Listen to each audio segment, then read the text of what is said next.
people have a nature, and the best you can is help them to maximize their nature. We have different needs. It's another typology. We need certainty. We need uncertainty, variety, or we don't feel alive. Too much certainty, you're bored. Too much uncertainty, you freak out. We need to feel significant, like we matter, like we're important to somebody. We need to feel feelings of love and connection. We need to grow, we need to contribute. These 6 needs, but we're not all equal. Some people value certainty the most, and they live a very different life than somebody who wants variety. They're gonna jump out of a plane. This person's never gonna jump out of a plane, right? The most valued, the top 2 in our culture today are significance and certainty because of social media. Trying to be significant, even if you're not. Change your pictures, change your story. That's why young girls get on there and they have this comparison to something that's completely false, and they get depressed because it's not real.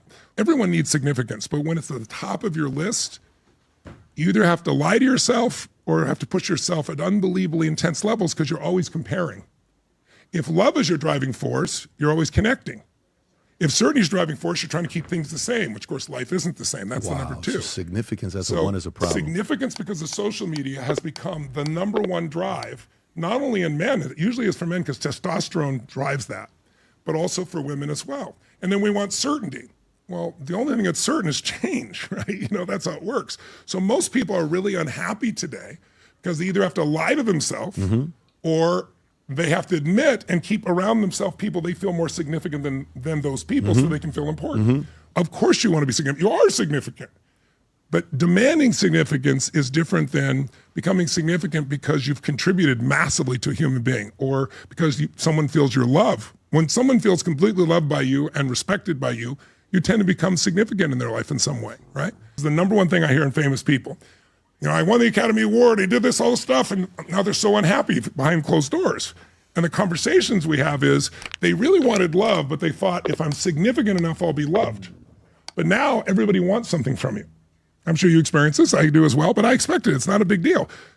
I love giving people what they want as much as I possibly can. Somebody wants a picture, someone wants a conversation, I'm happy to do it, right?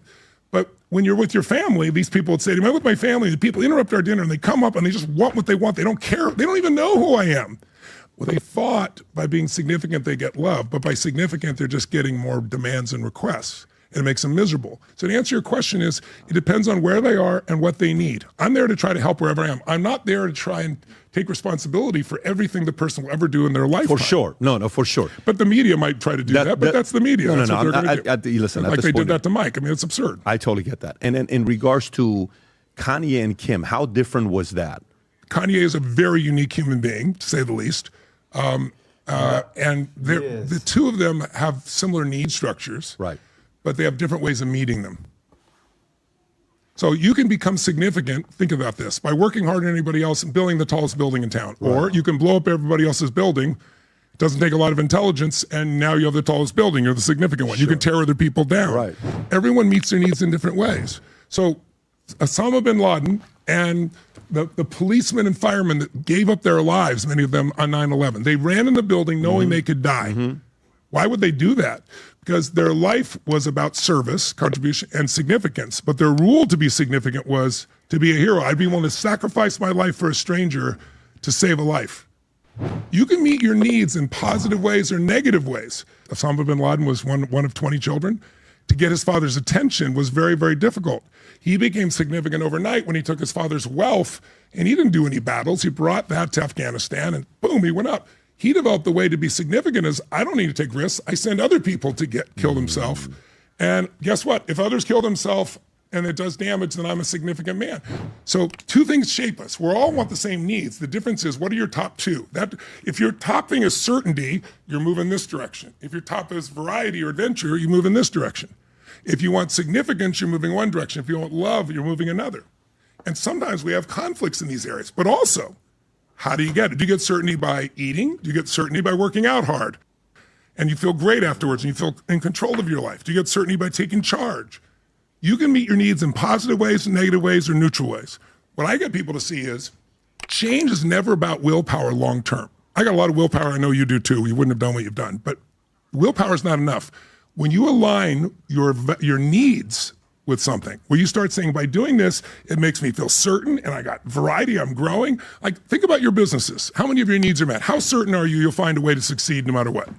Very high. 0 to 10, what would you say? 10. Me too. This is why it's good to meditate and to understand yourself more, understand where you're growing, where you're lacking, to know where are your ups and downs and what you truly need, you know? That's why it's good to just rest for a second and rest your mind and think about what you're doing and where you're going. It's really interesting and important. Let's continue. How much variety is there in all your businesses, all the different challenges of A what you do? lot. 0 to 10. 10. That's right. How significant do you feel like what I'm doing is unique and special and I get to contribute in a meaningful way? 10. How much connection and love do you have to your team? I already saw it when I came here. To the people you work with, to the mission you have. How much connection do you feel? 10. I love working 10. with these guys. How much does your business make you grow? 10. And how much do you feel a sense of contribution? 10. So you can go 50 hours a day in a 24-hour day if there was such a thing, and you will work incredibly hard because all your needs are met. It's not work, you're fulfilled. Now tell me something you hate to do or you want someone else to do, you hire other people to do because you just don't want to do it.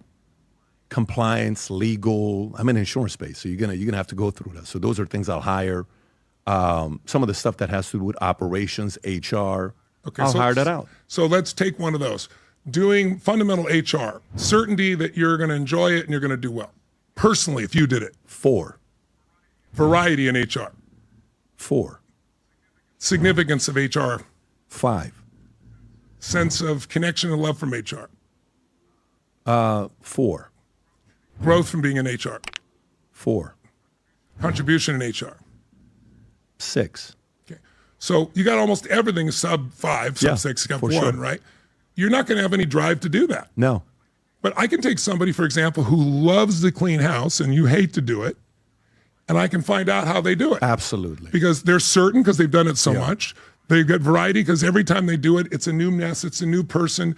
They grow because they're listening to audio programs while they're doing it, audio tapes. The people that find a way to do something they love, they found a way to meet at least 3 to 4 of these needs. If they meet all of them, it's effortless. That's the same thing in a relationship. If you meet 2 needs in a relationship, 1 need in a relationship, you know the person. 2 needs, they become a friend. 3 needs, deep friendship. All 6 needs, you got a love slave. Because I've never seen anybody in a relationship, I've dealt with hundreds of thousands of couples over the years, and you'll always hear the same thing. I gave her, I gave him everything except what they needed, or they'd still be there because it takes 2 sides, right? And so I dig in, and what you really find out, I've never heard anybody say, man, in this relationship, I feel so certain with her or him that they love me. We have so much surprise and variety. I feel like the most important person in the world. We're so in love and connected, and we're growing, we're contributing. I'm out of here.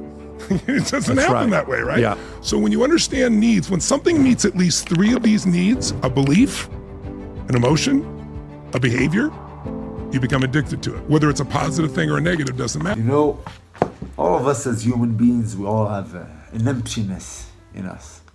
We all have an empty hole that needs to be filled. Some need more love, some need more affection, Some need more attention.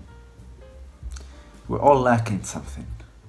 And when we find something that fills up the hole, or someone, or an emotion, or a feeling that makes us feel alive, we get addicted to that feeling because we all deep down want to be the best versions of ourselves. When we see ourselves being alive again and feeling very good, we always want to feel that feeling again. Anyways, this was a video from Tony Robbins. This man has some very, very interesting things about success, personal development, everything. God bless you, and I hope to see you in the next one. Okay? Bye-bye.